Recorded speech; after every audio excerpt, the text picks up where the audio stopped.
کر شہیدوں میں نام لکھانا چاہتی ہوں. میں جانتی ہوں کہ یوسف کو نہیں خرید سکوں گی، لیکن جب کل اللہ کے دربار میں یہ اعلان ہوگا کہ آؤ میرے یوسف کے خریداروں ایک طرف ہو جاؤ، تمہارا ٹھکانہ جنت ہوگا، تو میرا نام بھی یوسف کے خریداروں میں آ جائے، اس لیے میں جا رہا ہوں. میرے بھائیوں، میرے بزرگوں، آج اس اہم تنظیم نے آپ سے مدد اور آپ سے امداد کی اپیل کی ہے. یہ آپ کی اور ہماری خوش نصیبی ہے کہ ہم اس میں حصہ لیں اور آخرت میں اپنے لیے جگہ بنائیں، کیونکہ یہ ہماری جمہوریت کا تحفظ کرے گا. دوسرا ہمارا اصلاح معاشرہ. میرے بھائیوں، میرے بزرگوں، اصلاح معاشرہ کیا ہے؟ معاشرے کا اصلاح کیسے ہوگا؟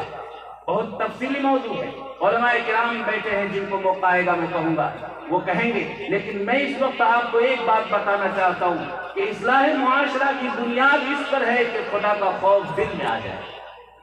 اگر ہم خدا کا خوف دل میں پیدا کر لیتے ہیں تو ظاہر ہے کہ ہم اسلام کے خلاف، شریعت کے خلاف اپنی زندگی نہیں گزاریں گے.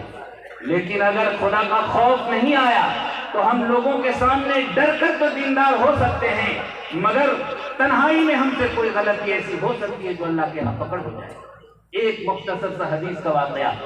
حضرت عمر فاروق رضی اللہ تعالیٰ عنہ خلافت کے دور میں ایک سفر کر رہے تھے.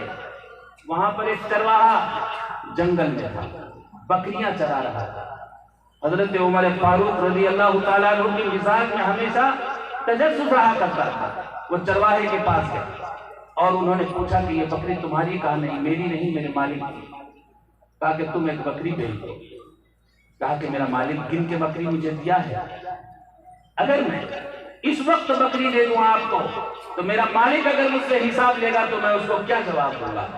تو حضرت عمر رضی اللہ تعالیٰ عنہ نے فرمایا کہ تمہارا مالک یہاں تھوڑے ہی ہے، تمہارا مالک تو یہاں ہے نہیں. تم ایک بکری مجھے دے دو، میں تم کو پیسہ دے دیتا ہوں، میں تم کو اس کی رقم ادا کر دیتا ہوں، تم کو فائدہ ہو جائے گا. اور جب مالک پوچھے تو کہا کہ جنگل میں کوئی بھیڑیا کھا گیا ہوگا. میرے بزرگ کو یاد رکھو، بکری کا چرواہا ہے مگر دل میں خدا کا خوف ہے. اس نے وہ جملہ کہا جو حدیث کی کتابوں میں نوٹ کیا گیا. فرمایا فَأَيْنَ اللَّهُ، اے عمر، میں اگر یہاں پر اپنے مالک سے جھوٹ بول کر بچ جاؤں گا، کل قیامت میں اللہ تو مجھے اس وقت دیکھ رہا ہے، میں اس کے سامنے کیسے جھوٹ بول سکتا ہوں؟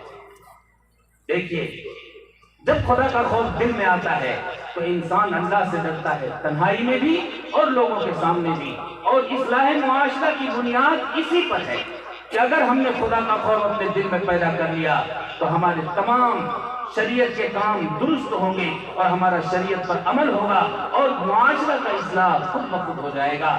واجب التکریم بزرگوں، میں امید رکھتا ہوں کہ اس جلسے کی کامیابی یہی ہے کہ ایک تو آپ جمہوریت کے تحفظ کے لیے جو کچھ کر سکتے ہیں وہ کریں اور خدا کا خوف پیدا کر کے اپنے دل میں اللہ اور اس کے رسول کے ایک ایک قول و عمل پر عمل کریں. اگر آپ نے اپنی زندگی میں کوئی تبدیلی لائی ہے، اگر آپ نے زندگی میں کوئی بدلاؤ کیا ہے تو ہم سمجھیں گے کہ یہ جلسہ کامیاب ہے. اور اگر سنا اور سن کے چلے گئے اور اپنی زندگی میں کوئی تبدیلی نہیں لائے تو میں سمجھاؤں گا کہ یہ جلسہ بے نتیجہ اور ناکام رہا. اس لیے میں یہ امید کے ساتھ جاتا ہوں کہ انشاءاللہ اس جلسے کا بہت اچھا اثر پڑے گا ہمارے معاشرے میں بھی اور تحفظ جمہوریت کے لیے بھی. اللہ تعالی ہم سب کو کہنے سننے سے زیادہ عمل کی توفیق عنایت فرمائے. آمین.